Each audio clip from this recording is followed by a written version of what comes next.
Boa tarde, pessoal, boa tarde, sejam todos bem-vindos a mais uma aula neste reta final Delegado São Paulo. Boa tarde, estou esperando aí o pessoal entrar, já estou vendo aqui o chat de vocês, Johnny, Lígia, o Anil, todo mundo aí presente. Mainã, sejam todos bem-vindos. Esta é a nossa terceira aula de processo penal com foco em Delegado São Paulo.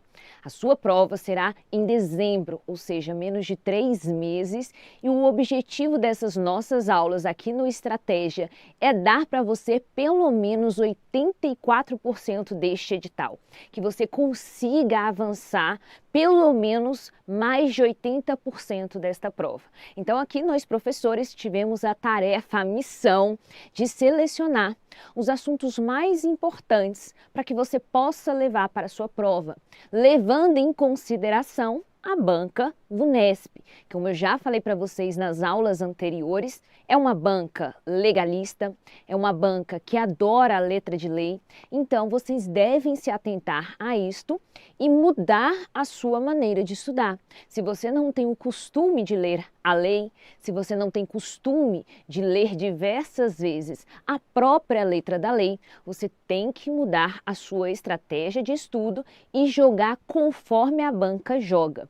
Ela gosta também de jurisprudência? Gosta também de jurisprudência, mas não tanto quanto a leitura da própria lei. Decoreba, decorar. A última prova, por exemplo, que nós tivemos, vou trazer o foco para processo penal, que é a matéria que eu dou.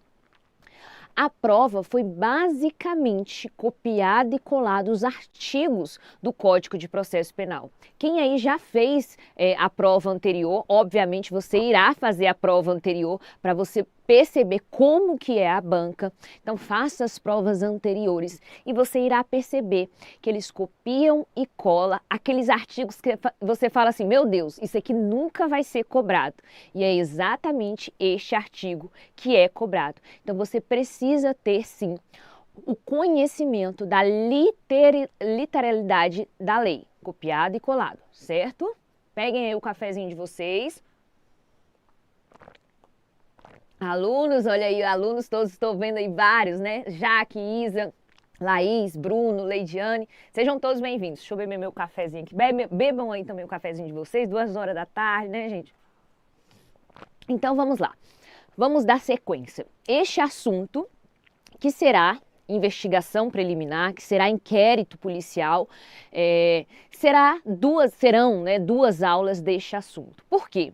Obviamente, você irá fazer o cargo de delegado de polícia e o assunto inquérito policial você deve dominar tanto para a primeira fase quanto para a segunda fase, porque é um assunto que é da prática do delegado de polícia. E eu não tenho dúvida que irá cair na sua prova. E nós tivemos algumas modificações após o pacote anticrime e após a decisão recente do STF em relação ao juiz das garantias. Então, nós vamos trabalhar essas modificações, nós vamos trabalhar a literalidade da lei também, mas eu quero que vocês tenham conhecimento também da atualização agora recente, principalmente envolvendo o arquivamento do inquérito policial.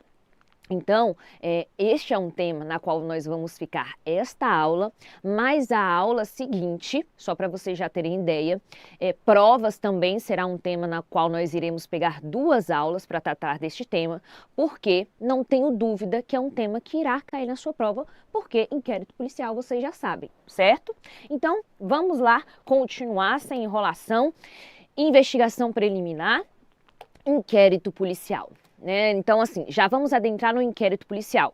Por que o tema é investigação preliminar? Porque dentro da investigação preliminar tem diversos temas, né? Tem investigação de CPI, investigação do Ministério Público.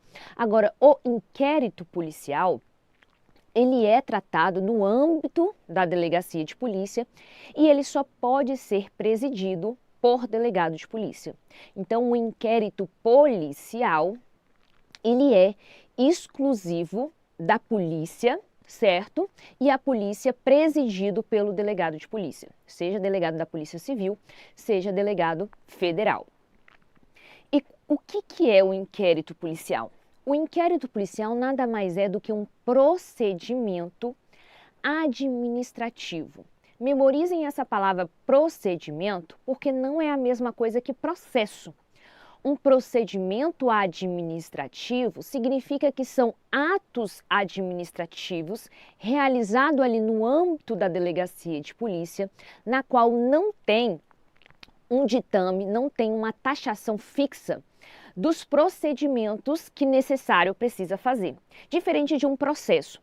Quando você pensa num processo, você pensa, bom, tem uma denúncia, tem um prazo para denúncia, após a denúncia tem a citação, intimação, tem o passo a passo. Isso é um processo na qual deve ser seguido à risca, porque senão pode ser considerado ali ilegal, ilícito, enfim. Diferente de um procedimento administrativo. Ele não tem esse passo a passo. Ele é um procedimento, uma reunião de atos, na qual é feito pelo delegado de polícia. E aí já vem outra característica do inquérito policial, na qual ele é discricionário. O delegado de polícia, ele tem ali a capacidade de guiar o inquérito policial, as investigações da maneira que ele achar melhor. Obviamente, respeitado a legalidade.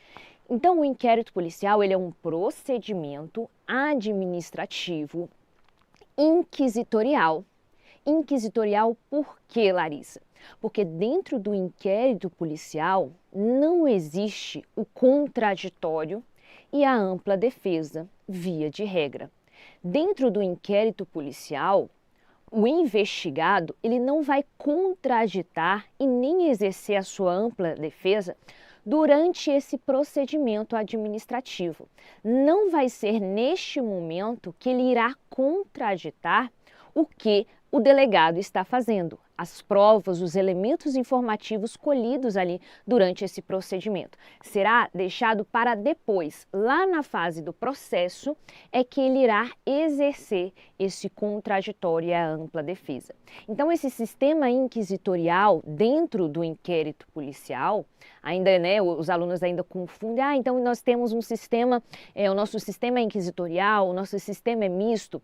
Nós vimos na aula anterior que o nosso sistema é o sistema acusatório, porque via de regra ele é exercido ali pelo contraditório, ampla defesa, separação clara das partes, porém, no inquérito policial, prevalece essa inquisitoriedade, certo?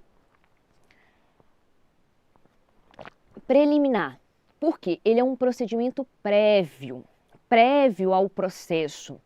Ali o objetivo do inquérito policial, já adiantando para vocês, ele tem a característica e o objetivo de reunir a materialidade de uma conduta criminosa e a sua autoria.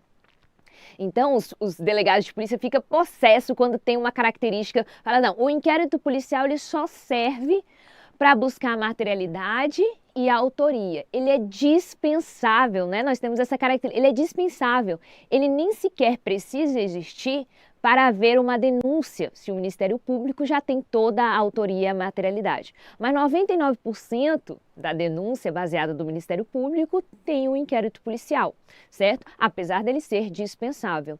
Então, ele é um procedimento preliminar, prévio ao processo, e ele é presidido pelo delegado de polícia, seja o delegado de polícia civil, quando estamos no âmbito estadual, seja delegado de polícia federal, quando nós estamos no âmbito de competência federal. E o objetivo, como eu já adiantei para vocês, é buscar os elementos para se encontrar a autoria e a materialidade delitiva daquela conduta criminosa. E com isso reunido, fornecer elementos de convicção para o autor, para que haja o oferecimento da denúncia. Então, resumindo, o inquérito policial ele tem o objetivo de reunir a autoria e a materialidade daquela conduta para formar o convencimento do Ministério Público para se vai ou não oferecer àquela denúncia. Então, quando eu termino o meu inquérito policial, tudo aquele bonitinho, faço tudo bonitinho, nós vamos ver como que funciona, eu envio para o Ministério Público. Obviamente, nós estamos falando aqui de ações penais públicas incondicionadas ou condicionadas à representação da vítima. O Ministério Público, ele recebe aquele inquérito policial e ele analisa. Será que eu ofereço ou não uma denúncia? Bom, aqui tem fundamentação para eu oferecer uma denúncia, então eu vou lá e ofereço a minha denúncia. Eu olhando isso daqui, não, esse inquérito policial não tem fundamentação para o oferecimento da denúncia. Então eu peço o arquivamento deste inquérito policial. Então é assim que funciona. Entenderam? Entenderam isso daí? Então, passando essa característica importante do inquérito policial, nós temos, obviamente eu estou falando aqui de forma bem introdutória, né? Porque isso aí subentende que vocês já estão craque nisso daqui e eu puxei alguns pontos que eu acredito que possa cair na sua prova e se cair você não pode errar. Vícios do inquérito policial. Vamos supor, vamos contar um exemplo, né? Vamos supor que aquele delegado que está presidindo aquele inquérito policial, ele é amigo íntimo ou rival do indiciado. Tudo bem, teve um inquérito, amigo íntimo, colado, rival do investigado. Um exemplo, nós temos aqui uma característica de suspeição, impedimento, enfim. Mas o inquérito rolou, teve o relatório, foi enviado para o Ministério Público. Perceba que tem algum vício nesse inquérito policial. Perceba que tem algum impedimento, suspeição, enfim, do delegado de polícia. E aí vem um dos principais pontos da questão de ser um procedimento administrativo, que os vícios que ocorrem dentro do inquérito policial são vícios endoprocessuais. O que significa isso, Larissa? Endoprocessuais. Os vícios ocorridos durante o inquérito policial, eles não têm o condão de prejudicar, de interferir no processo. Então, vamos supor que o MP oferece uma denúncia e ali o advogado de defesa, por exemplo, ele fala, olha, o delegado que presidiu esse inquérito policial é amigo íntimo ou é inimigo do indiciado. Então, contém um vício neste inquérito policial. O que o juiz vai fazer diante dessa provocação do advogado? Ele vai falar, olha, meu filho, deixa eu te falar uma coisa. Os vícios contidos dentro do inquérito policial são vícios endoprocessuais. Eles não têm o condão de contaminar o processo, porque é um procedimento administrativo. Não tem essa capacidade de prejudicar o processo. Então, os vícios contidos no inquérito policiais lá permanecem. Por quê? O inquérito policial, ele tem um valor probatório relativo, não é absoluto.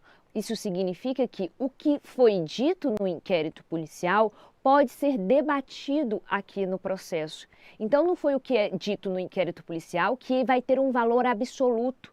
A confissão aqui, por exemplo, é um valor absoluto que não poderá ser questionada durante o processo. Então, gravem isso. Caiu uma questão, eu era concurseira, eu nunca me esqueço já. Eu sempre falo isso nas minhas aulas, porque realmente eu não esqueço. A questão do CESP era: os vícios do inquérito policial são endoprocessuais. Foi a primeira vez que eu vi a palavra endoprocessual na minha vida. Aí eu falei, minha Nossa Senhora, o que é isso? O que é isso? Certo ou errado?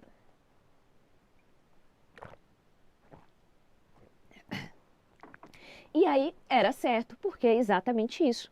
Os vícios do inquérito policial são endoprocessuais. Só tem o condão de ficar ali e não de prejudicar o processo, porque ele vai ser rediscutido durante o processo.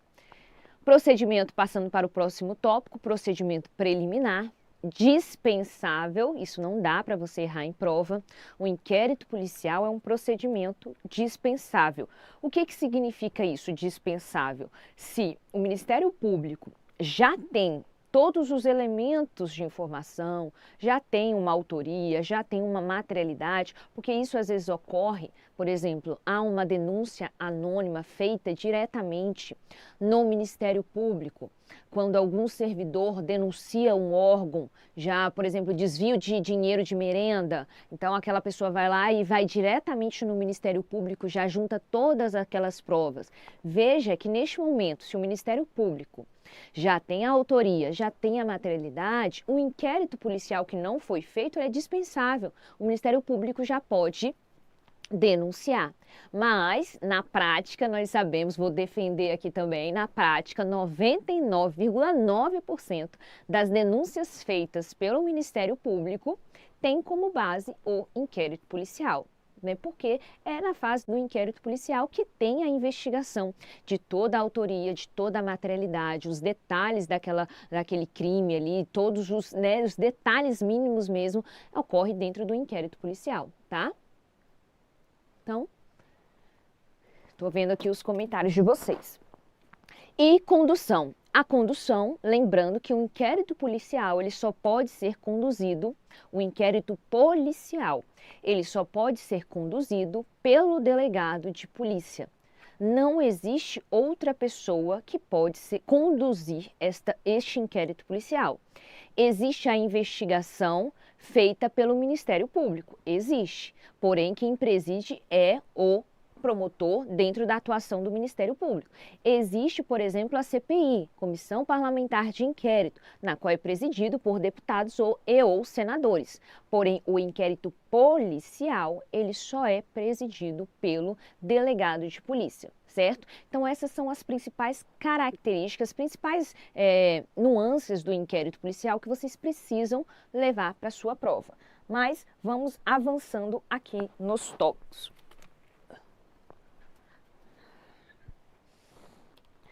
Principais características. Então, eu reuni algumas características nas quais vocês precisam levar para a sua prova, principalmente para também uma segunda fase. Olha só.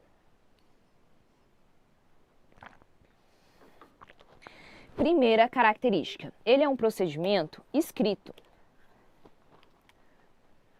Não é oral, tá? É um procedimento escrito. Todas as peças do inquérito serão num só processado, reduzidas a escrito ou datilografada, hoje em dia não tem mais isso, né? E neste caso, rubricada pela autoridade policial. Então, todo o procedimento do inquérito policial, ele é feito de maneira escrita, reduzido a termo, é passado para o papel. Então, o procedimento de oitiva de vítima, oitiva de testemunho, oitiva de autor, tudo é reduzido a termo. Obviamente que nós temos algumas gravações, isso não impede, né? Por exemplo, eu estou fazendo o interrogatório do autor. Ao mesmo tempo que ele está falando, eu estou redigindo o que ele está falando, tem ali as filmagens, às vezes nós temos filmagem da conduta criminosa, às vezes nós temos a filmagem do depoimento especial da vítima, da criança ou do adolescente. É óbvio que isso pode ser reunido, mas as principais peças são reduzidas a termo, são de maneira escrita, é um procedimento escrito. Quando eu faço um pedido de interceptação, de busca e apreensão, tudo é feito de maneira escrita. Hoje, né, hoje nós temos aí, a maioria são digitalizados, a maioria é feito pelo computador. Então, aqui, pelo menos em Brasília, a gente tem assim, quase 90% já do inquérito policial e da comunicação com o Judiciário e o Ministério Público é de maneira online, assinatura digital, então o negócio evoluiu. Antigamente era aqueles catatal, né? Os inquéritos desse tamanho, processo desse tamanho, aquela papelada, mas sempre de maneira reduzido a termo, tá? Dispensável, lembre-se disso, tá? Que o inquérito policial, ele é dispensável. O inquérito policial acompanhará a denúncia ou a queixa, sempre que servir de base a uma ou a outra. E qualquer do povo poderá provocar a iniciativa do MP nos casos de ação pública, fornecendo-lhe por escrito informações, fatos, autoria, indicando tempo, lugar e os elementos de convicção. É aqui que eu falei para vocês. Quando o Ministério Público já tem todas essas informações, principalmente em ação penal pública, certo? Ele já pode oferecer a denúncia sem o inquérito policial, porque ele é um procedimento dispensável, certo? Outra característica, ele é sigiloso. Prestem atenção que o inquérito policial, ele é sigiloso, ele é diferente dos processos judiciais, que tem como característica a sua publicidade, que são atos públicos. Nós vimos nas aulas anteriores, via de regra, né, obviamente, são atos públicos. Então, se eu entro lá no site do TJ, de qualquer TJ, TJ estadual, de Brasília, Goiás, enfim, eu consigo visualizar os processos, eu consigo visualizar o que está acontecendo dentro daquele processo, porque o processo, via de regra, ele é público.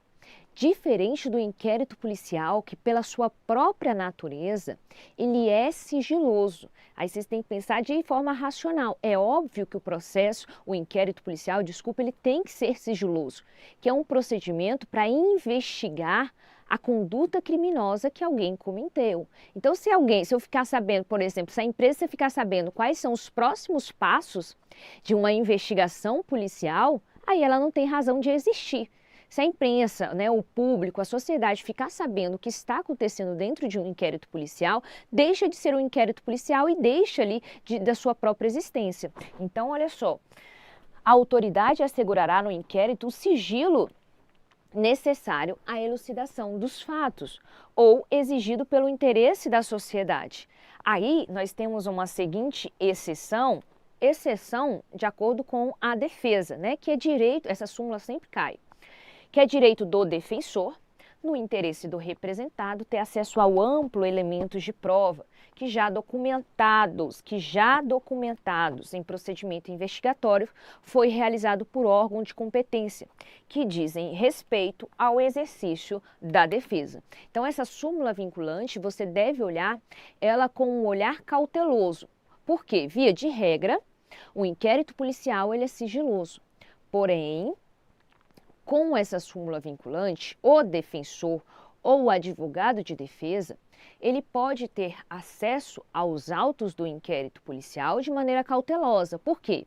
Ele vai ter acesso àqueles documentos que já foram documentados. Por exemplo, ontem foi uma advogada, estou dando um exemplo, foi uma advogada na delegacia e pediu, doutor, eu preciso ter acesso à ocorrência policial, eu preciso ter acesso ao que a vítima falou, as testemunhas falou, para que eu possa exercer já o direito de defesa do indiciado.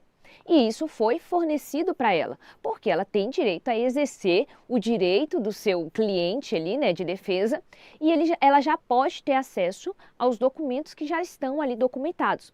Obviamente, se tivesse, por exemplo, um pedido de interceptação, eu ia retirar do inquérito policial, ela não iria ficar sabendo, porque tem ali um pedido de uma interceptação que ainda irá realizar. E esse procedimento é sigiloso. E isso não fere o direito e garantia constitucional daquele acusado, porque ele ainda vai contraditar e exercer a ampla defesa daquela interceptação telefônica ou daquela busca e apreensão.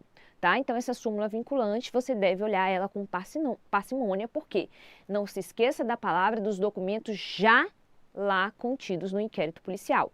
E esse sigilo não alcança, obviamente, o juiz nem o MP. Em regra, o advogado de defesa.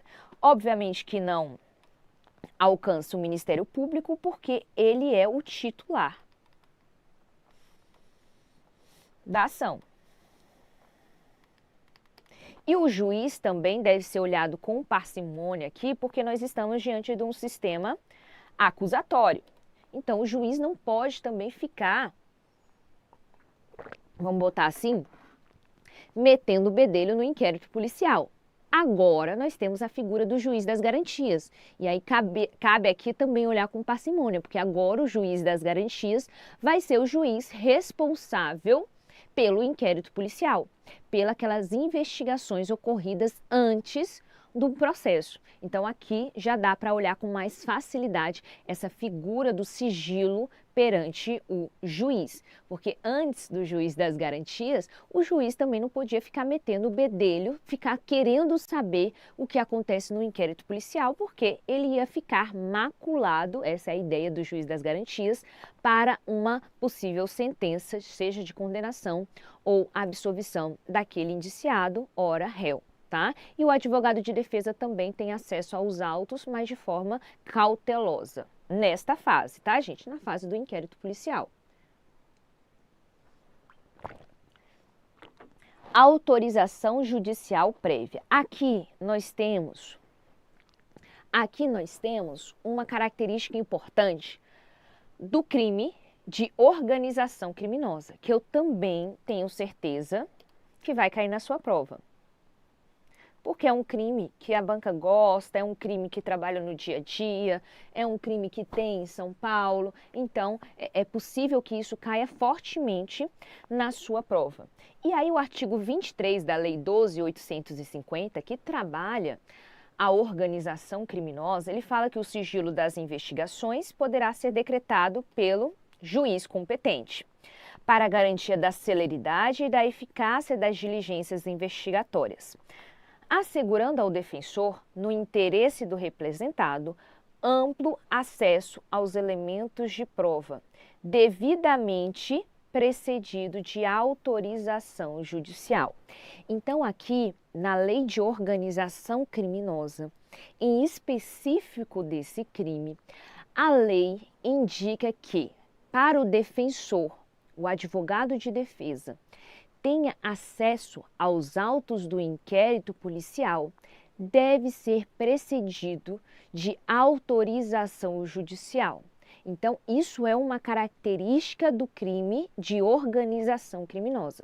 Se for outros crimes, tráfico de drogas, feminicídio, homicídio, furto, enfim, o advogado de defesa, o defensor, ele não precisa de autorização judicial para ter acesso aos autos do inquérito policial.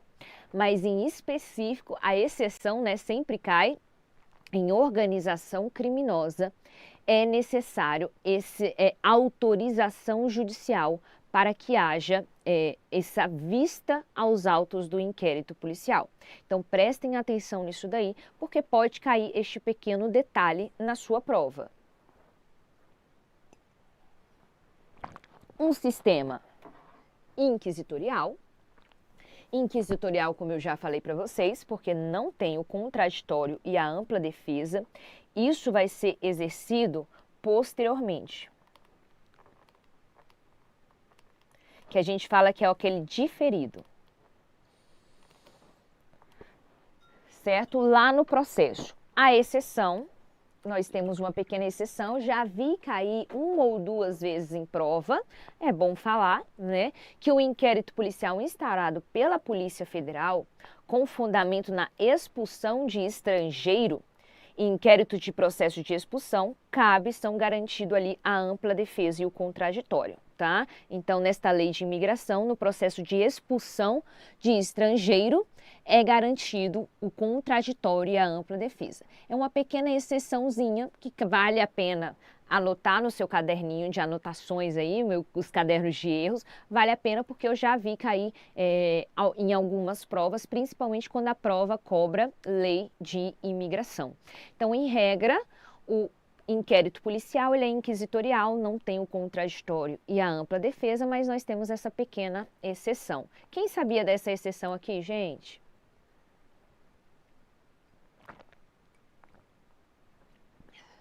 Tô vendo aqui os comentários de vocês. Tá certo. Agora, se não sabia, tá sabendo. Discricionário, certo? Ele é um procedimento discricionário. E aí vocês têm também que prestar atenção nesta palavra discricionariedade, que não quer dizer que o delegado vai fazer o que ele quiser. Não é assim que funciona. A investigação ela é conduzida, beleza, pelo delegado de polícia, de forma discricionária, devendo determinar o rumo da investigação conforme a necessidade para a elucidação criminal. Então, essa lei que vai cair na sua prova, a lei que fala principalmente da atuação do delegado de polícia, Ele fala que durante a investigação criminal, cabe ao delegado de polícia a requisição de perícias, informações, documentos e dados de interesse da apuração. E o ofendido ou seu representante legal e o indiciado poderão requerer qualquer diligência, que será realizada ou não a juízo da autoridade policial. Então, o que significa essa discricionariedade feita pelo delegado de polícia? Ele que vai determinar como será o rumo daquela investigação. Então, por exemplo, não, primeiro eu vou ouvir esta testemunha, depois eu vou ouvir a segunda testemunha. Não, eu não vou ouvir essa testemunha porque eu acredito que ela não irá acrescentar nada aqui nesta investigação. Vou dar um exemplo agora que está acontecendo, né? Está um bafafá. Vou dar um exemplo pela mídia, que obviamente foi amplamente divulgado aí, o atropelamento do Kaique Brito. Vamos dar um exemplo para vocês, né? Vocês estão acompanhando. O ator Kaique Brito, né, foi atropelado e aí tudo bem. Como que está ocorrendo as investigações? Estou falando de acordo com a mídia. O delegado de polícia, ele está conduzindo aquela investigação como ele bem entender. Então, primeiro ele ouviu o motorista. Segundo, ele ouviu a mulher, que, né, o motorista, que era o Uber. Segundo, ele ouviu a mulher que estava dentro do veículo.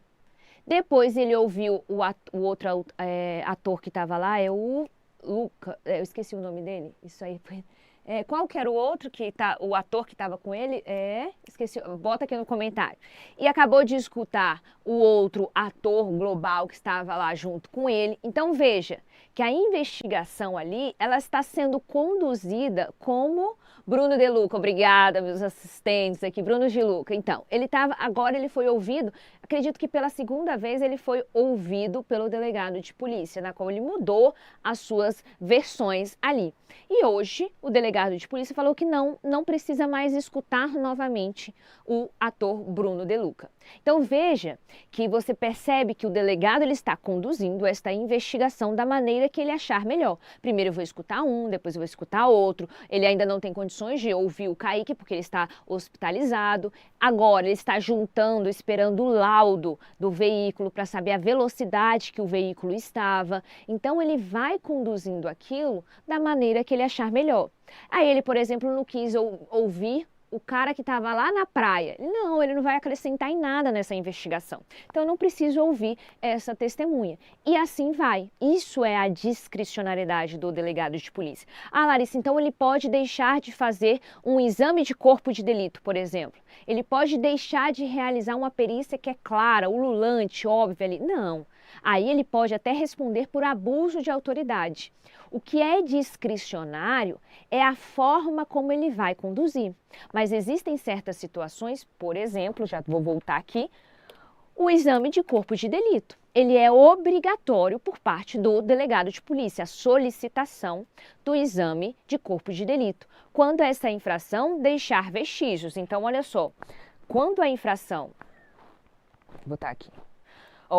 Quando a infração deixar vestígios, será indispensável o exame de corpo de delito, direto ou indireto, não podendo supri-lo a confissão do acusado. Então, veja só, existe essa obrigatoriedade de certos atos pelo delegado de polícia. Ocorreu uma conduta criminosa? Vamos até o local. Vamos periciar o local, vamos preservar o local, vamos fazer esse pedido de exame de corpo de delito, né? Deixou vestígio, então vamos preservar isso aqui. Então, tem certas situações que são obrigatórias e a condução é discricionária. Pegaram a ideia da discricionariedade?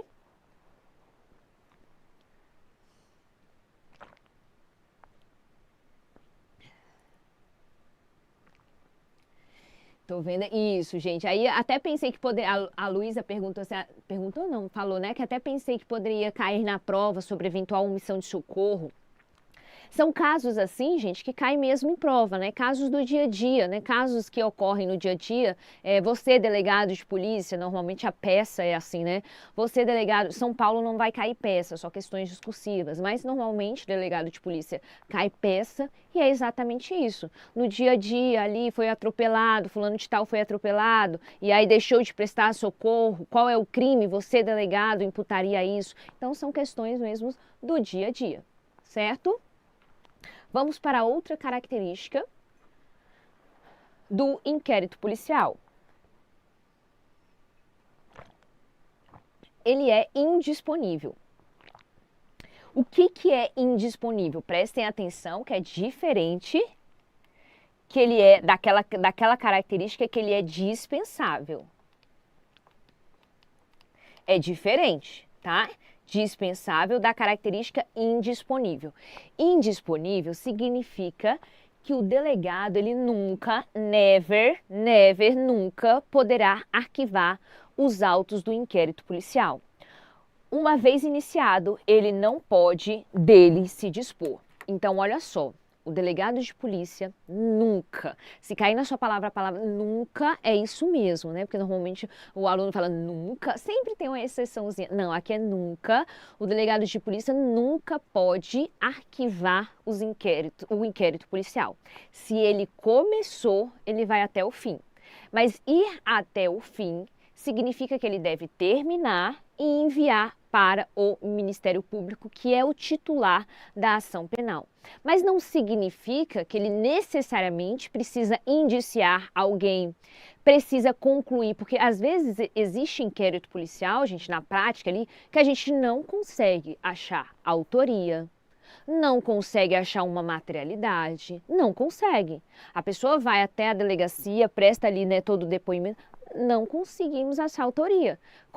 Quantos crimes ocorreram aí e a gente não sabe quem foi o autor, não consegue achar de jeito nenhum. Então isso acontece, mas o delegado continua, lá no seu relatório final, ele explica, ó, foi feita toda a busca, a diligência necessária para conseguir a autoria, a materialidade, não conseguiu achar, envia para o Ministério Público. E o Ministério Público que irá decidir se vai arquivar ou não este inquérito policial.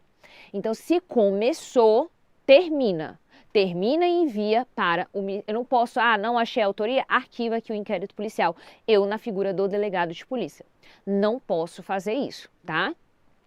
Principalmente quando houver delegado de polícia, infelizmente eu falo isso, não aplica o princípio da insignificância. Então, se tem ali, é óbvio que aquilo ali vai ser debatido a insignificância no processo, o delegado, mesmo que seja mínima a conduta. Eu já peguei, por exemplo, situações em que a mulher roubou R$ 20 no mercado, R$ 20 em produto. Isso é óbvio que vai aplicar o princípio da insignificância. Roubou uma manteiga, um shampoo, é óbvio, né? Às vezes a sociedade não entende. Meu Deus, o delegado de polícia prendeu, roubou uma manteiga, um chocolate, e o delegado foi lá e prendeu. A gente só está cumprindo a lei, né? E o delegado ainda não pode aplicar o princípio da insignificância. Faz o procedimento, seja furto, seja o que for, faz o procedimento, furto no mercado, tarará, decreta a fiança, normalmente a pessoa não tem dinheiro para fiança, ela vai ficar presa, ela vai passar por uma audiência de custódia. Por quê? Não cabe, o delegado não cabe arquivar aquele inquérito, aquele auto de prisão em flagrante. O delegado não aplica o princípio da insignificância. Decisão do STF e do STJ, eles não aceitam a aplicação do princípio da insignificância. Então, aqui, essa característica da indisponibilidade é exatamente isso. Começou, termina e o MP decide pela insignificância, arquivamento ou denúncia.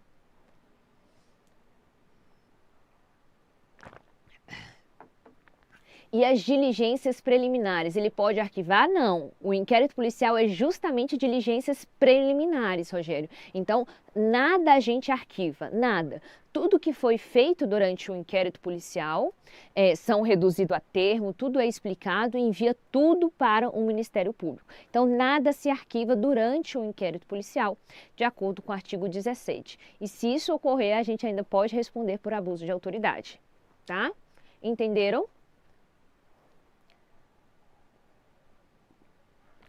E aí, prestem atenção aqui, que é um ponto crucial da nossa aula.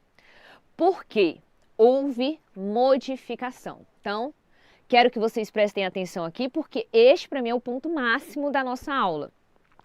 Tudo que eu falei para trás, provavelmente vocês já sabiam ou estão relembrando. Aqui houve uma decisão recente do STF em relação ao julgamento do juiz das garantias. E aí o STF achou por bem passar pelo esse artigo 28. E ele decidiu completamente diferente do que está previsto no artigo 28. Então vocês têm que ter noção do que foi decidido pelo STF em relação ao arquivamento do inquérito policial. Eu falei para vocês que delegado não arquiva inquérito policial.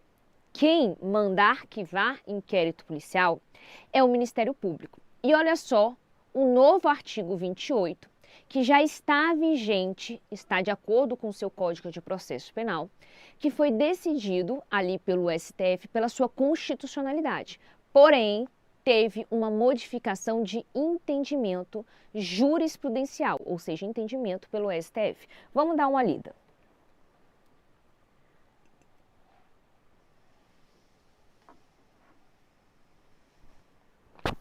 Olha só, 28.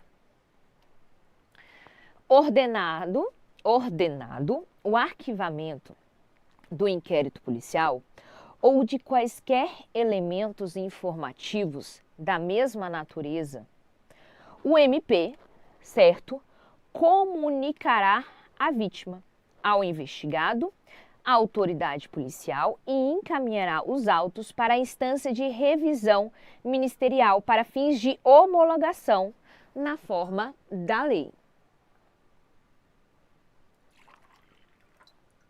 Então vamos lá. Ordenado o arquivamento, né, ou elementos informativos. Rogério, já estou respondendo aqui sua pergunta. Olha só, quaisquer elementos informativos da mesma natureza.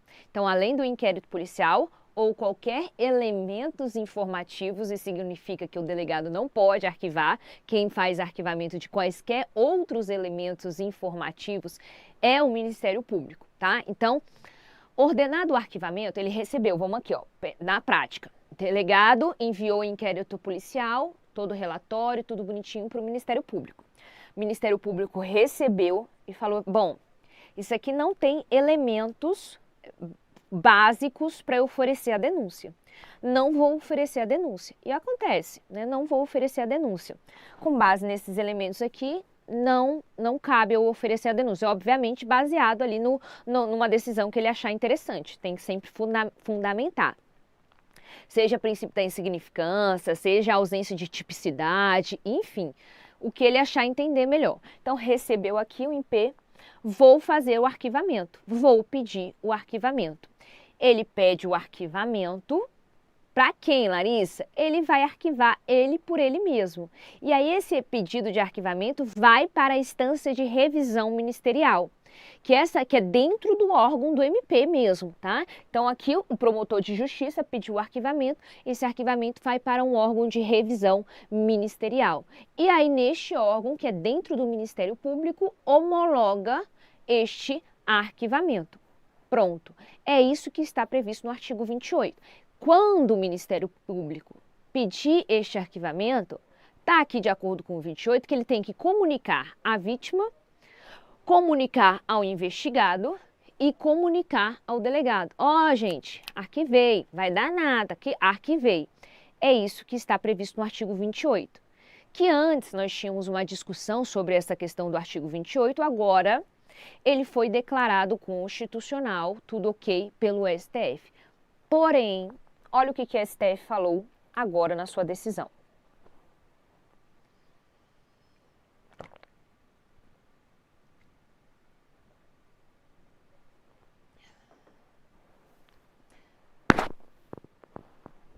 Deixa eu ver aqui. Olha só, prestem atenção que esse daqui foi julgado agora em relação ao juiz das garantias. Atribuir interpretação conforme o artigo 28 do CPP, que é este, para assentar que, ao se manifestar pelo arquivamento do inquérito policial ou de quaisquer elementos informativos da mesma natureza, o órgão do MP submeterá sua manifestação ao juiz competente e comunicará à vítima investigada à autoridade policial, podendo encaminhar os autos para o procurador-geral ou para instâncias de revisão ministerial, quando houver para fins de homologação na forma da lei.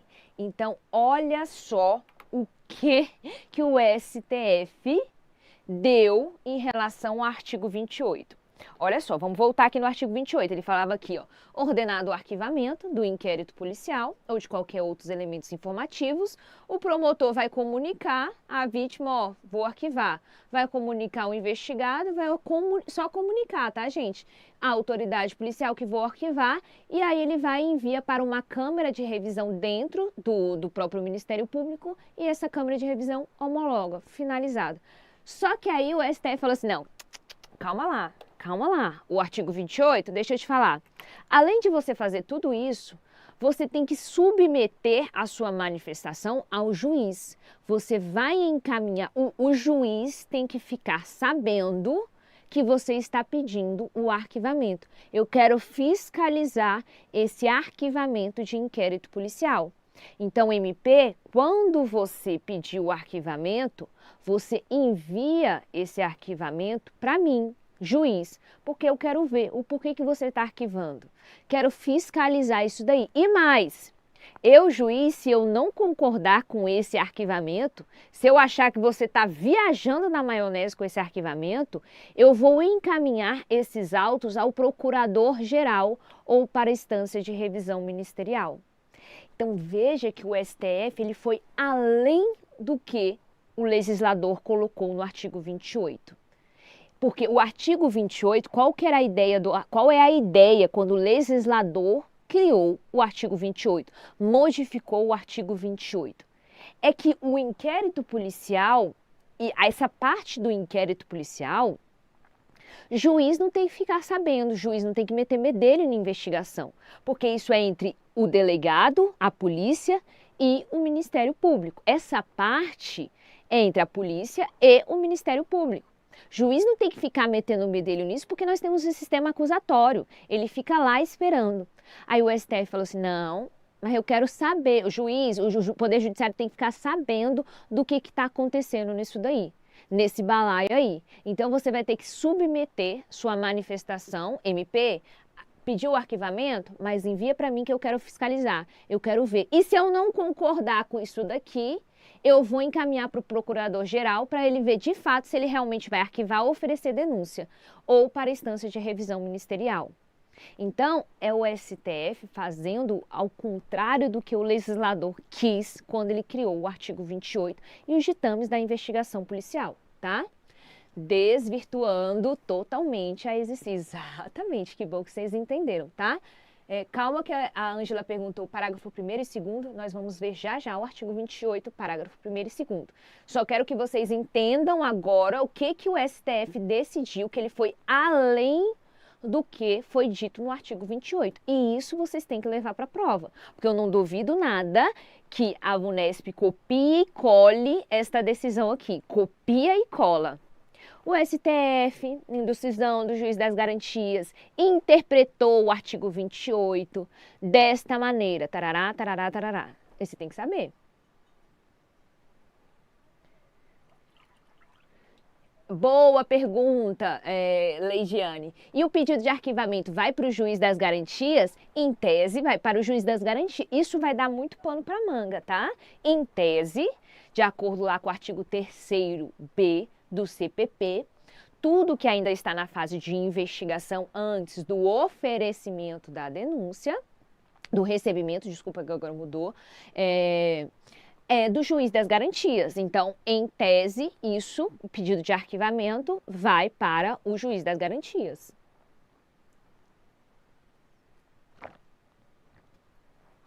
Certo?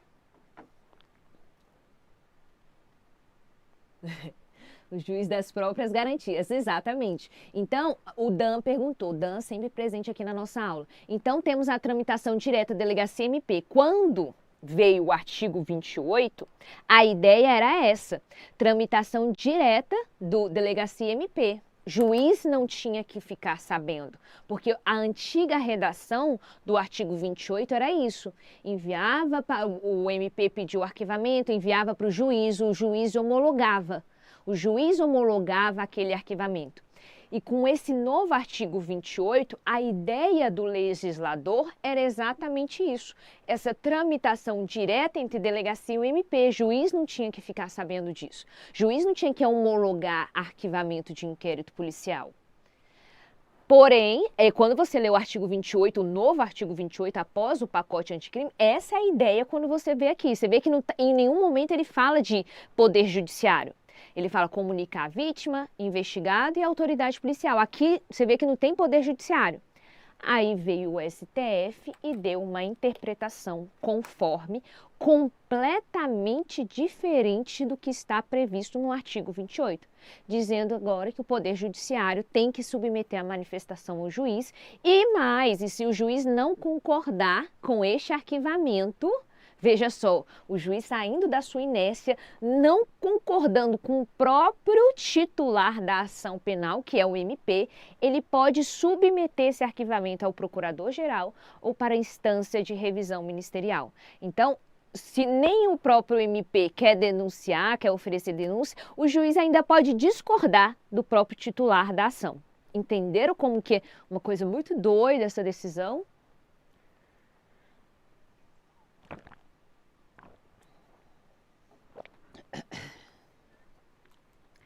Tô vendo aqui, adoro os debates de vocês, tá?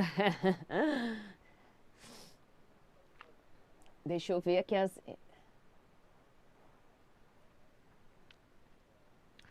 Ótimo. Então vamos. Então, entenderam, gente, a decisão? Prestem atenção nessa decisão, porque pode cair na sua prova. Agora vamos avançando para o parágrafo 1º e parágrafo 2º, já respondendo aqui a Ângela que perguntou, né? O parágrafo 1º e 2º continua ativo? Continua ativo, tá? Então, olha só, vamos ver aqui o parágrafo 1º do artigo 28.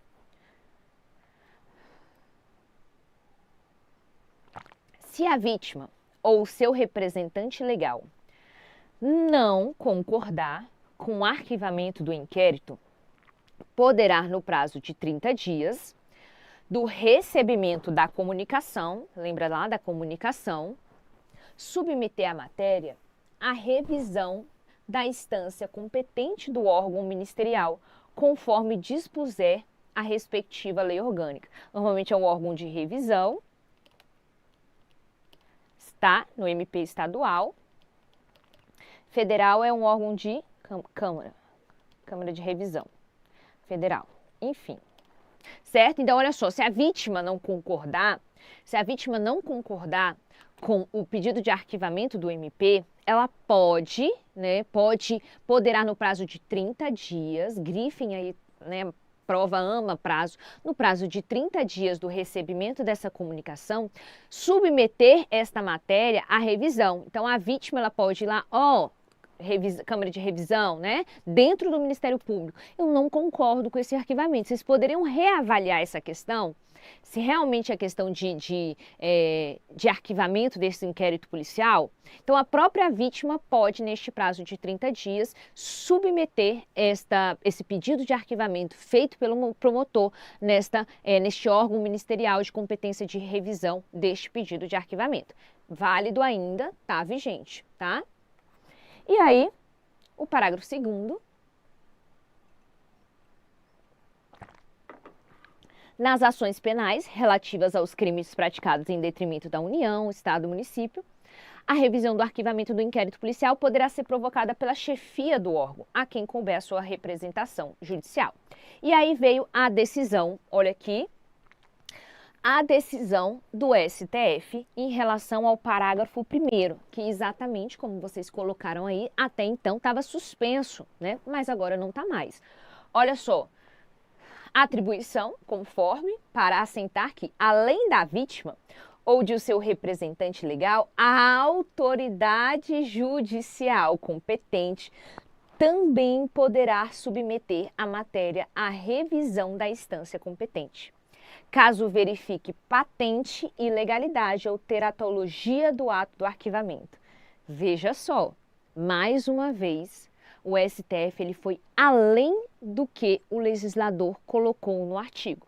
Estava suspenso, agora não está mais, mas aí agora ele botou assim, além, se a vítima não concordar, ela tem esses 30 dias para submeter a revisão dentro do órgão ministerial. Mas se também o juiz não concordar, ele também poderá submeter a matéria de arquivamento à revisão de instância. Veja, gente, que aqui mais uma vez, ó, deixa eu botar aqui mais uma vez, não se falou de poder judiciário, só se falou, ó, de vítima ou representante legal. Aí veio o STF e falou assim, mas o Poder Judiciário, se o juiz também não concordar, inclui o juiz também nesse artigo 28 aí, inclui o juiz. E se o juiz não concordar, ele envia também para a Câmara de Revisão. O que significa isso, gente? Por que essa questão é tão importante a gente debater essa questão? Porque fere o nosso sistema acusatório. Aqui já é uma opinião, enfim, né, para vocês entenderem melhor por que a maioria dos doutrinadores, das pessoas que trabalham com operadores do direito, ficaram tão resignados com essa decisão do STF, porque ele vai além do que o legislador colocou. Ele inclui pessoas aqui que não estavam aqui. Submeter a apreciação judicial, tudo tem que passar pelo Poder Judiciário, sendo que nós temos um sistema acusatório. Então, um juiz, né, nós temos um Poder Judiciário que faz tudo, além de legislar, julga, denuncia, se ele não concordar com a denúncia do arquivamento, ele também denuncia, ele sentencia. Então, é um super poder judiciário, né? Então, isso é muito temerário, isso é muito difícil a gente poder enxergar isso na prática, porque, de fato, é um super poder judiciário com superpoderes. E isso não pode acontecer. Um poder ter mais poderes do que o outro. Então, o STF ele foi além do que o legislador quis, né? Ele deu um sentido completamente diferente do que estava na norma do nosso Código de Processo Penal, tá? Exatamente. Onde fica a imparcialidade do juiz que o nosso colega colocou aqui? Porque se o próprio, vamos supor, se o próprio titular da ação, que é o Ministério Público, quis arquivar, não tem interesse processual naquilo ali, por conta de fundamentos, óbvio, né? Tem que ter fundamento. Aí o juiz fala, não, vamos, por que você quer arquivar? Vamos denunciar, vamos oferecer a denúncia. E eu vou oferecer a denúncia e eu vou julgar também. Então, assim, é complicado. Enfim, só quero que vocês prestem atenção nesta decisão aí, tá? Porque pode copiar, pode vir exatamente isso daqui na sua prova. Deixa eu até botar bonitinho aqui, ó. Essas decisões, né, que estão aí no nosso material, que eu já enviei para vocês, pode cair na sua prova, tá? Essas decisões, gente, é só você colocar, assim, no site do STF, bota assim, juiz das garantias, e aí vai aparecer essas decisões, tá? Que foi a decisão do juiz das garantias, vale a pena dar uma lida. Vamos continuar.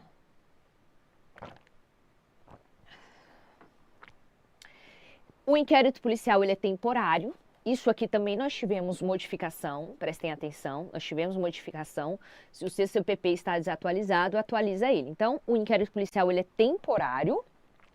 Ele tem um prazo de 10 dias para terminar, se ele estiver preso, e 30 dias se ele estiver solto, o indiciado. Então, eu tenho 10 dias preso, 30 dias solto, ok? E aí nós tivemos uma modificação que até então a gente não tinha, que se ele estiver preso, o juiz das garantias, mediante representação, pode aumentar mais 15 dias este prazo. tá? Se a investigação não for concluída, será imediatamente relaxada. Nós vimos isso aqui na aula anterior. Então, ó, aqui ele tem 10 dias, eu tenho 10 dias para terminar o meu inquérito policial, se ele estiver preso, mas eu posso pedir mais 15 dias para o juiz, para terminar este meu inquérito policial, se ele estiver preso, tá? E aí, Larissa, essa prisão será imediatamente relaxada? Nós vimos na aula anterior do juiz das garantias que não será automaticamente relaxada, principalmente se estiver em prisão preventiva aqui, tá? Então, não vai ser automaticamente relaxada. Não se colocar-se-á automaticamente solto. Isso foi uma decisão do juiz das garantias, o STF, né? Veio ali complementando este parágrafo aqui. Nós falamos na aula anterior. Então, se você não viu a nossa aula anterior, assista para entender melhor isso daqui. Mas eu já adianto para vocês que também foi além do que o nosso artigo colocou, tá?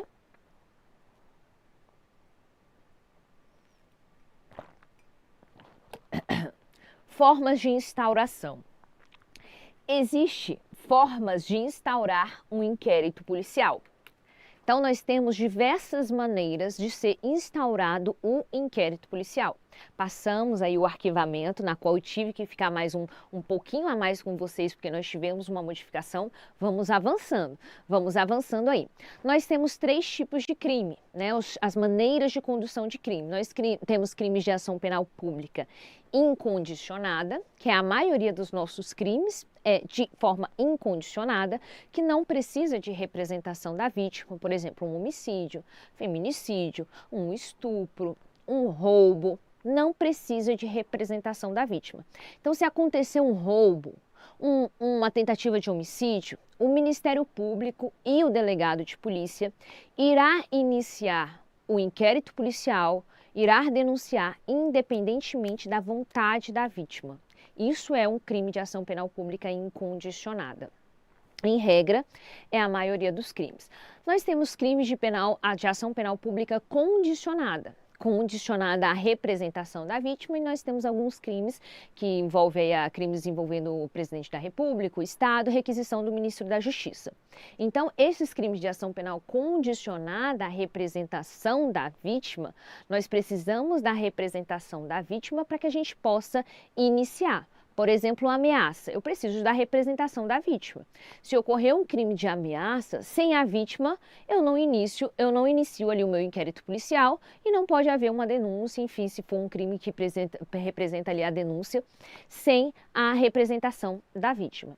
E nós temos os crimes de ação penal privada, na qual exige o requerimento da vítima para que haja a deflagração ali do inquérito policial. Então, nós temos essas 3 características. Isso é importante porque existem crimes que chegam lá na delegacia, teve uma calúnia, uma difamação contra fulano de tal, contra o presidente, contra o jogador fulano de tal. Falei, meu filho, tem que vir a vítima aqui na delegacia. Sem isso, eu não consigo instaurar um inquérito policial. Como é que eu vou instaurar um inquérito policial sem a representação da vítima? Então, isso é importante você definir. Por exemplo, houve um estupro. Não, eu não preciso de representação da vítima. Eu vou lá e vou instaurar o meu inquérito policial para saber quem é a autoria e a materialidade desse crime. Então, avançando nisso,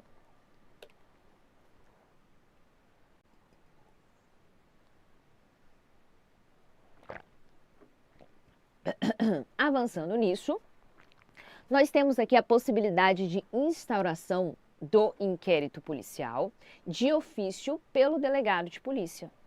De ofício é sem provocação. Então, o delegado pode instaurar o inquérito policial de ofício quando envolver, certo, crime de ação penal pública incondicionada. De ação penal pública incondicionada pelo princípio da obrigatoriedade. E aqui, gente, esse princípio da obrigatoriedade é importante. Se existe uma conduta criminosa, existe uma materialidade, existe uma possível autoria, o delegado de polícia ele não tem a discricionariedade de abrir ou não um inquérito policial, de instaurar ou não um inquérito policial. Se existe um fato delituoso, se existe uma possível autoria ou até mesmo uma autoria, o delegado ele pode instaurar esse inquérito e deve instaurar este inquérito policial, pelo princípio da obrigatoriedade, envolvendo crimes de ação penal pública e incondicionada. Então, se eu sei que houve, né, plantão anterior, houve um homicídio, apareceu um cara lá morto na praça, tava lá, morto. Houve um crime, vocês concordam que o cara tá morto, houve ali um homicídio, faca, tava lá com a faca pendurada no pescoço, houve um homicídio ali, pelo menos em tese. O delegado de polícia tem a discricionariedade de, não sei se eu vou abrir, não, esse inquérito policial vale a pena, será? Não vale, ele não pode ter essa discricionariedade, ele tem que instaurar o inquérito policial. Nesse caso aqui, como não se tem uma autoria ainda, não se tem nada ali para poder, né, ter uma possível autoria, ali a gente tem a materialidade, ali a gente tem um crime, a gente tem um corpo, mas não temos a autoria. Não é um auto de prisão em flagrante. Um auto de prisão em flagrante, um APF, é quando tem todos os elementos, principalmente a autoria. Neste caso, que eu estou falando aqui do corpo jogado no chão, eu só tenho ali uma materialidade. Aí eu vou instaurar o meu inquérito policial através de quê? Através de uma portaria. Instaura-se um inquérito policial, porque foi encontrado um corpo na praça com uma faca no chão, né? Então, todos esses ditames, tá? Então, neste caso aqui, pelo princípio da obrigatoriedade, o delegado ele tem que instaurar um inquérito policial. Com base aqui, através da portaria, porque eu ainda não tenho uma autoria classificada neste crime, ok? Entenderam? Certo. Segunda maneira de instaurar o inquérito policial.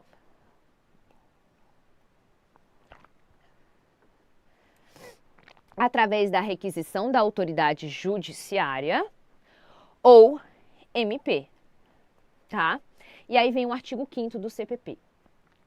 Nos crimes de ação penal pública, o inquérito policial será iniciado mediante requisição da autoridade judiciária ou MP, ou a requerimento do ofendido ou de quem tiver qualidade para representá-lo.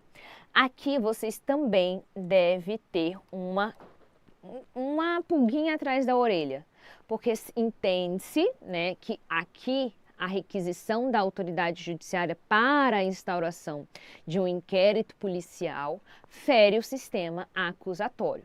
Porém, cair letra de lei é exatamente isso daqui. Então, nos crimes de ação penal pública, o inquérito policial será iniciado mediante requisição da autoridade judiciária ou do MP. E aí os alunos me questionam muito, Larissa, o MP requerendo ali, né, requisitando a instauração do inquérito policial, tem a obrigatoriedade por parte do delegado de polícia, né? É uma ordem ou não, né? O é uma ordem ou não? O delegado ele é obrigado a acatar a ordem do Ministério Público? Não é uma ordem neste caso, é uma requisição porque houve uma conduta criminosa. Então, neste caso, o delegado de polícia, se obviamente não tiver com base em uma ilegalidade naquela requisição, o delegado de polícia, ele tem que instaurar. Então, essa obrigatoriedade da instauração do inquérito pelo delegado de polícia, ela existe desde que seja uma ordem manifestamente legal. Se for uma ordem manifestamente ilegal, o delegado de polícia ele não é obrigado a instaurar o inquérito policial, porque é uma ordem ilegal e ele, obviamente, gente, é tudo baseado. Não vou instaurar o inquérito, e já aconteceu, né? Não vou instaurar o inquérito policial porque não tem legalidade nisso daqui, não é constitucional com base nisso, nisso. Certo? Então, você tem que sempre fundamentar a sua decisão. Certo? Dúvidas? Posso continuar? Vamos continuar.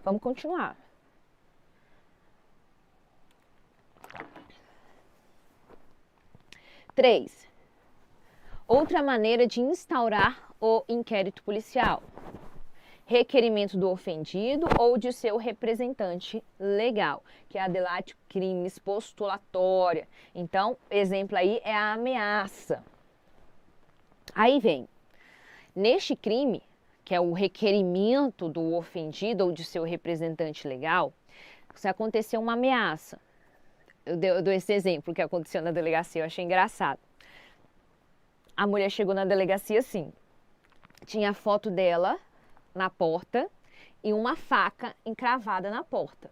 Ela chegou no apartamento dela, ela viu exatamente essa cena. A foto dela e a faca encravada na porta. E aí, gente, ameaça? Vocês veem como ameaça ou alguma, sei lá, o que vocês veem como isso? Você chega na sua casa, na porta da sua casa, tem uma foto sua e uma faca encravada na porta. Eu ia, minha Nossa Senhora, o que vocês acham? O que vocês iam botar nisso aí? Vocês, como delegados de polícia, chega exatamente isso na sua delegacia. Eu falei assim, ela foi representar na delegacia, eu falei, é uma ameaça, isso aí pra mim é uma ameaça. Bastou isso daí para a caracterização de uma ameaça, né? Se você sentiu ali que está correndo risco de vida, ela foi até a delegacia representar. Primeiro deixou o recado, dando a minha porta, né? Estragou a minha porta e ainda Deus, exatamente. Então, seu recado foi dado.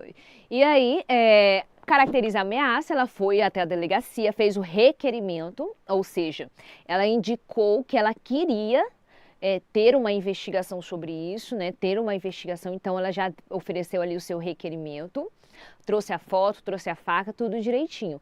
E aí, o delegado de polícia ele é obrigado a instaurar um inquérito policial, desde que haja, de fato, uma fundamentação, desde que haja uma tipificação, uma conduta criminosa, uma materialidade, uma possível autoria ou não, porque ali é para descobrir a autoria mesmo, o delegado de polícia ele é obrigado, sim, a instaurar. Quando não há um fundamento para isso, quando você fala, isso aqui não é uma conduta criminosa, né? Então, aí o delegado não é obrigado a instaurar. E se a vítima não concordar com essa não instauração, cabe aqui, ó, o recurso inominado para o chefe de polícia. Então, se a vítima não concordar, ela pode requerer o recurso para o chefe de polícia. Eu acho que esse artigo aqui caiu na prova anterior, tá?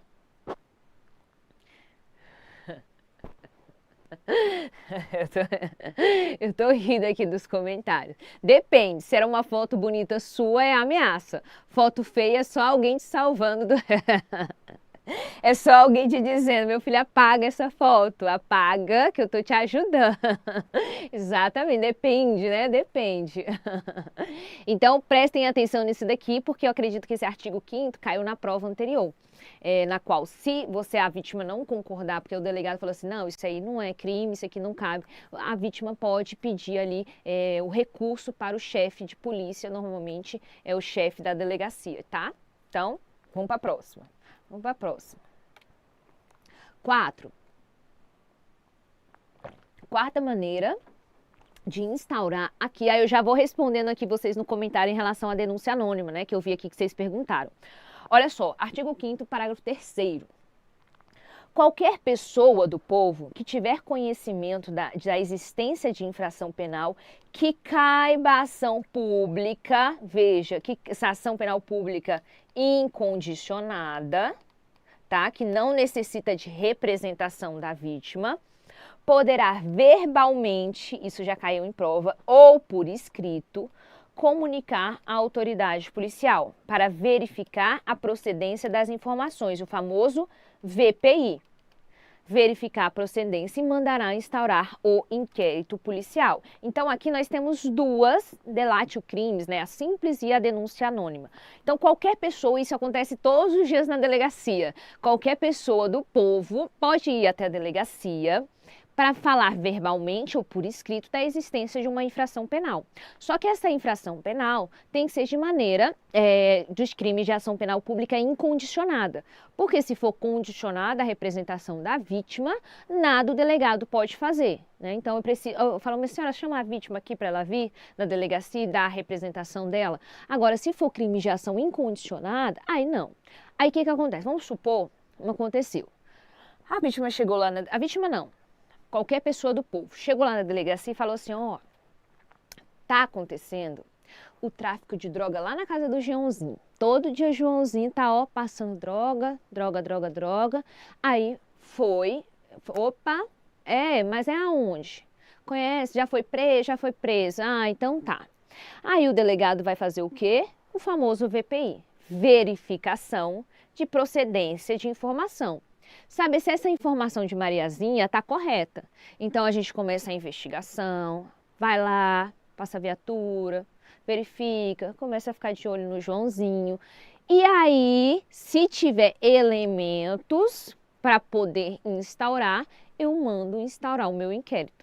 Então é necessário trazer esse VPI, essa verificação de procedência, porque muitas das vezes, aqui ó, a denúncia anônima, que ela é inqualificada, a gente recebe muita denúncia anônima, via online ou por telefone, não tem qualquer procedência. Então sempre instaura um VPI para a gente poder verificar a procedência dessas informações. Nós temos esses dois tipos, né, de delatio crimes, a simples, que a pessoa vai na delegacia, ou a de forma anônima. Essa denúncia anônima, eu trouxe aqui várias súmulas informativos, porque está caindo direto em prova e tem muito informativo sobre isso. Vou trazer aqui para vocês, ó, denúncia anônima inqualificada. Vamos ver aqui os informativos para vocês. Deixa eu responder aqui. Rogério, no caso do VPI, pode mandar arquivar o delegado? O VPI tranquilo. O VPI são procedimentos internos da delegacia, que muitas das vezes são verbais, né? Por exemplo, Mariazinha chegou na delegacia e falou, ó, tá rolando tráfico de drogas lá na casa tal. Aí a gente, vamos mandar uma equipe lá? Vamos mandar uma equipe verificar? Veja que essa verificação de procedência não foi escrita. Vamos lá na equipe, vamos junto ali, vamos sair da viatura, vamos lá pegar, vamos fazer uma investigação aqui. Veja que não tem procedimentos escritos, né? São só verbais, atuações. Então, esse VPI aqui, vocês não pensem que é uma instauração de algo. Quando há uma instauração, botar no papel, já é o inquérito, já é a portaria, enfim. Essa verificação de procedência não é uma coisa que escreve. É ali, ó, no dia a dia, de fato, na investigação. Entenderam? Entenderam mais ou menos a ideia do VPI?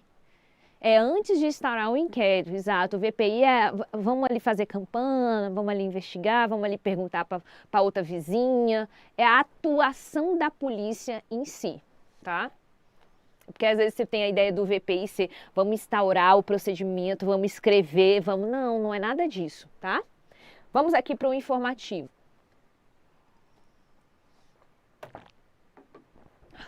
Ó, denúncia anônima inqualificada.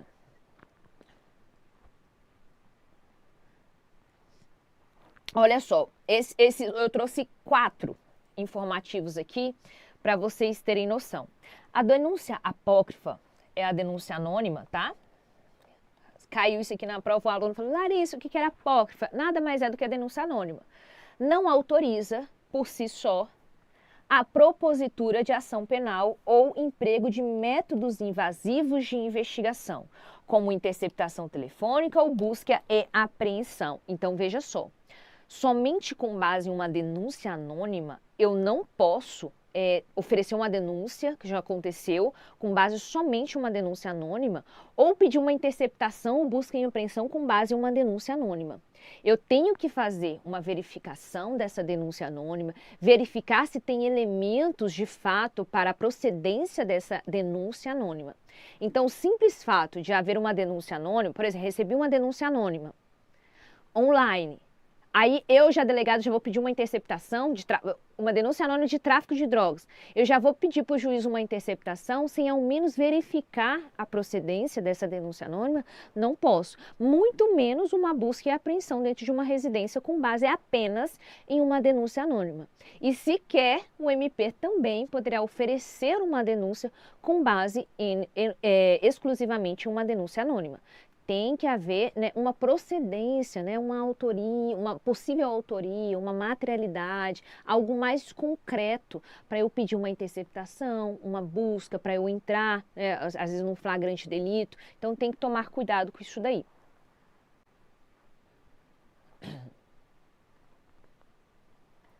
Exatamente, né? Tem que ter uma justa causa. Vou botar aqui, ó. Outro. O IP não pode ser instaurado com base unicamente em peças ou escritos anônimos, salvo quando produzidos pelo próprio acusado ou quando elas próprias constituírem o corpo de delito. Exemplo, no bilhete do crime de extorsão mediante sequestro. Então, aqui sempre, né, a gente tem que verificar a justa causa, né, basear elementos. Um inquérito policial não pode ser instaurado unicamente com base em uma denúncia qualquer, um escrito qualquer. Né? Não pode, tem que verificar a procedência. E esses casos aqui são casos concretos na qual o STF estavam sendo julgados, STF e STJ. Então, sempre fundamentar a instauração de um inquérito policial. Seja por portaria, seja para o auto de prisão em flagrante, sempre fundamentado. Para que não, lá na frente, você perca o seu inquérito e o STF fala assim, meu filho, você não pode instaurar um inquérito policial com base só nisso, né? Aí não dá. Próximo. O IP pode ser instaurado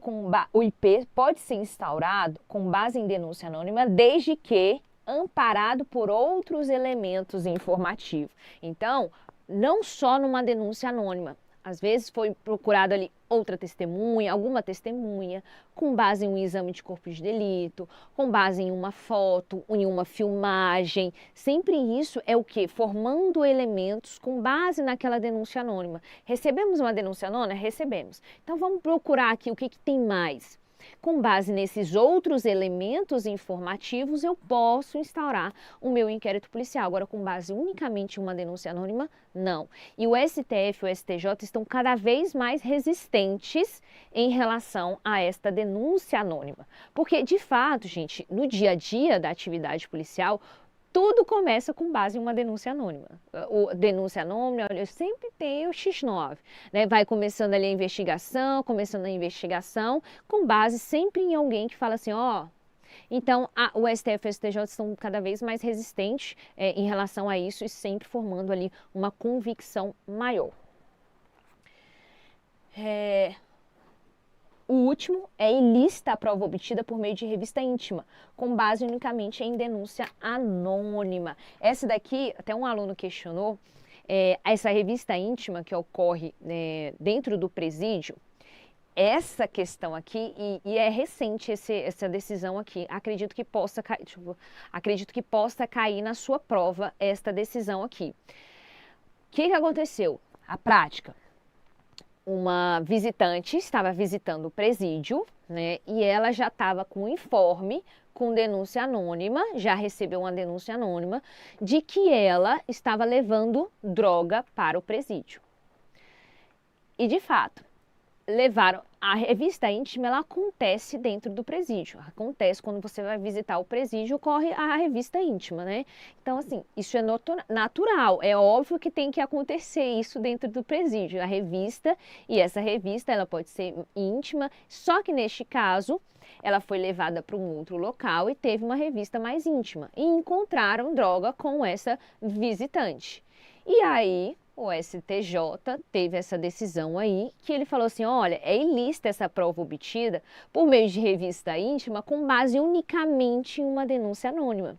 Neste caso aí, tinha que fundamentar melhor o porquê realizou essa revista mais íntima nesta visitante.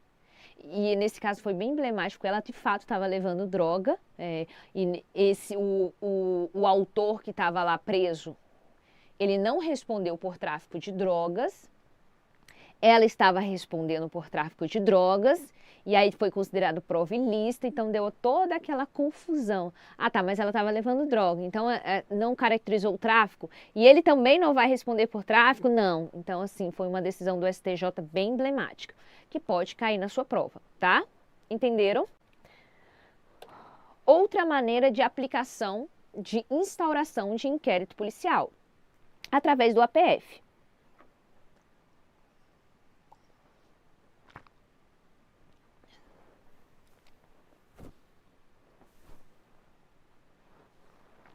Olha só, o auto de prisão em flagrante é uma das formas de instauração do inquérito policial, funcionando o próprio auto como peça de inaugural de investigação. E o APF, para vocês entenderem melhor, aqui no Distrito Federal nós temos o delegado plantonista e o delegado do expediente. Eu trabalho como delegado do plantão. Então aqui a gente trabalha de fato com o APF. O delegado do plantão, ele espera ali o flagrante ou vai até ali realmente a investigação. E quando tem um APF, o auto de prisão em flagrante, é quando eu já tenho o autor, o auto de prisão em flagrante. Então eu preendi em flagrante alguém. Então temos ali o autor, a vítima e a testemunha. E o APF é o próprio momento de instauração do inquérito policial. É através do APF que inicia ali o inquérito policial. Então, nesse APF, a gente escuta condutor, testemunha, vítima, o autor, se quiser falar. Isso é a composição do auto de prisão em flagrante. Solicitação de perícia. Também vestígios, a gente vê se tem vestígio, foto, filmagem. A gente faz tudo dentro do auto de prisão em flagrante. Deixa eu ver aqui a pergunta da Fernanda. Fernanda perguntou assim: em relação à atuação médica, médico suspeita que o paciente introduziu drogas e não conseguiu expelir, causa da entrada do paciente no hospital, muita dor. O médico pode chamar a polícia? Aí, Fernanda, tem que ver a situação. Médico suspeita que o paciente introduziu a droga. Ele foi pego aonde? Aeroporto. Chegou no aeroporto e aí ele já estava com suspeita, né? Os policiais e aí mandaram ele para o hospital. O médico pode chamar a polícia? Pode chamar a polícia. Pode chamar a polícia para fazer aquela investigação. Tem uma questão que pode cair, a questão do aborto, que foi exatamente, que provavelmente, né, uma decisão aí que teve recente em relação ao aborto. A vítima chegou no hospital com essa questão do abortamento, soube que fez o aborto, aquela coisa toda. O médico pode acionar a polícia? Neste caso, não. Foi decidido que o médico não pode acionar a polícia e mais, o médico respondeu neste caso. Então, tem que ver realmente, tem que ver a questão do médico-paciente com aborto. Aí teve essa decisão. Agora, no caso de introdução de drogas e não conseguiu expelir, depende, né? Depende, assim, qual foi a situação, tá? Vamos aqui para a questão, para vocês entenderem aqui como pode funcionar. Vamos aqui para uma questãozinha. Durante a tramitação de um inquérito policial, um delegado, convencido da autoria de uma determinada infração penal, por certo investigado, realizou a análise técnica jurídica do fato e indiciou o suspeito. Com referência a essa situação hipotética, assinale a opção correta, considerando a doutrina e a entendimento jurisprudencial. O MP fica vinculado ao indiciamento realizado pelo delegado de polícia, certo ou errado?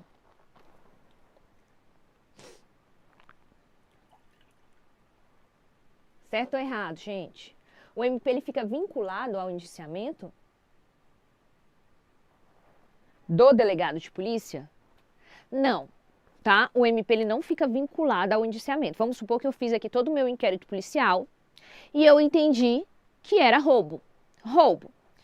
E enviei para o Ministério Público e o Ministério Público, lendo ali as peças do inquérito policial, entendeu que não era roubo, era furto.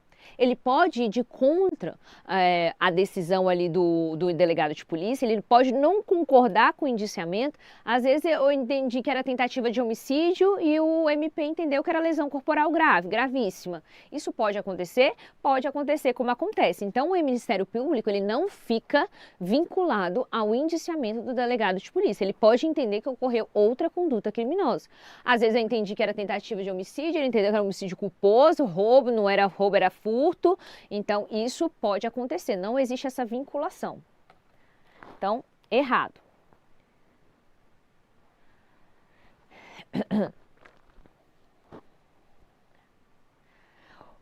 É incabível a impetração de HC para cancelar o indiciamento, apesar dos constrangimentos causados pelo indiciado, ao indiciado, né? Então, olha só.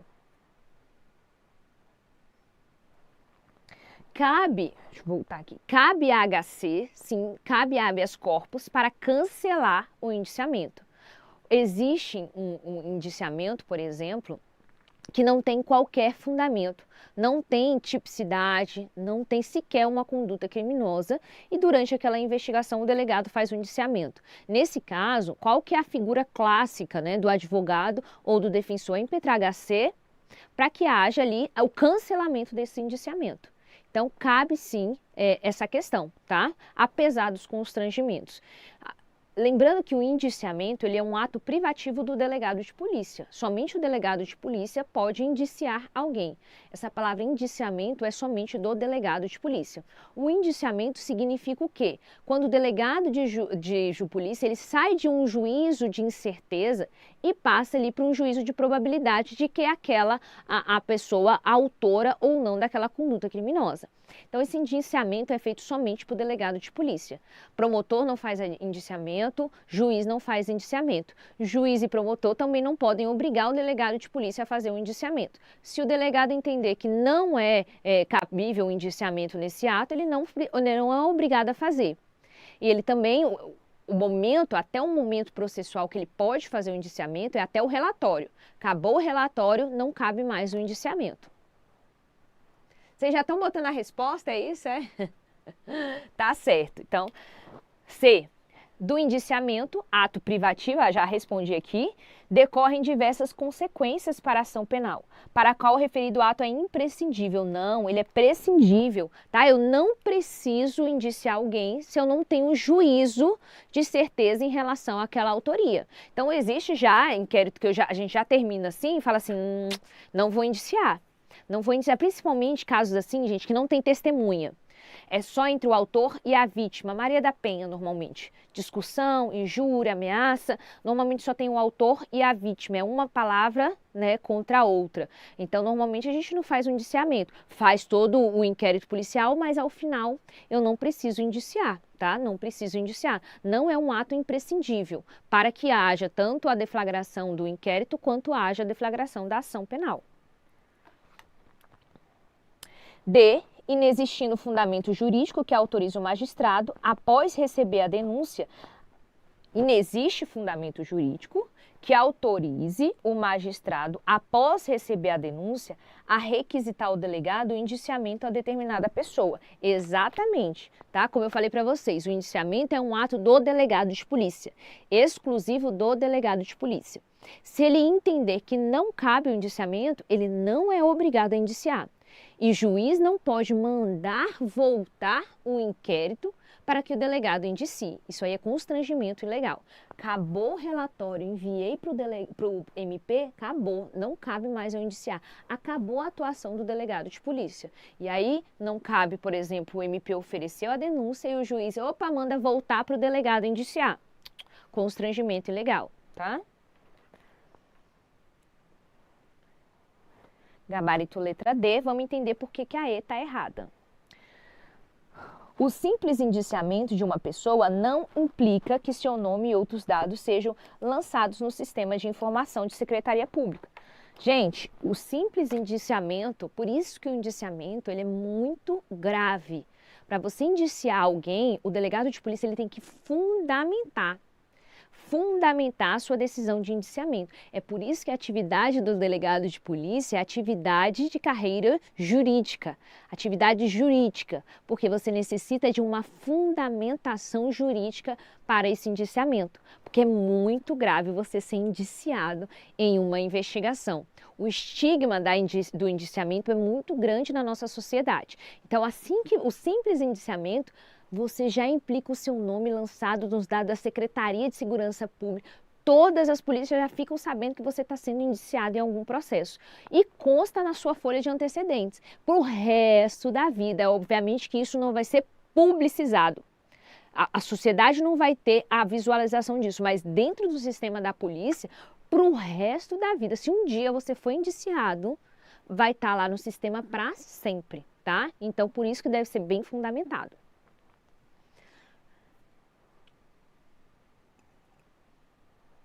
Prescindível é uma palavra danada, isso é danada mesmo. Então é isso, pessoal. Finalizamos. Lembrando que, quem quiser me seguir para acompanhar nossas aulas, pode seguir aí. Lembrando que essa foi a nossa terceira aula de 8 aulas de sequências de processo penal para a sua prova de delegado São Paulo. Então, na próxima aula, não sei quanto que é a próxima aula, acredito que é amanhã. A nossa próxima aula nós vamos dar continuidade ao inquérito policial e depois vamos dar sequência a outros temas que eu considero importantes para a sua prova. Eu espero que vocês tenham gostado. Muito obrigada pela presença de todos vocês aqui nessa tarde. Nem sei que dia que é hoje, eu estava de plantão, é terça, é quarta, eu esqueci. Para mim, eu só vou vendo os dias do plantão e tá ótimo. Então, muito obrigada pela presença de todos vocês e eu aguardo vocês na próxima aula. Um beijo e estudem, pessoal!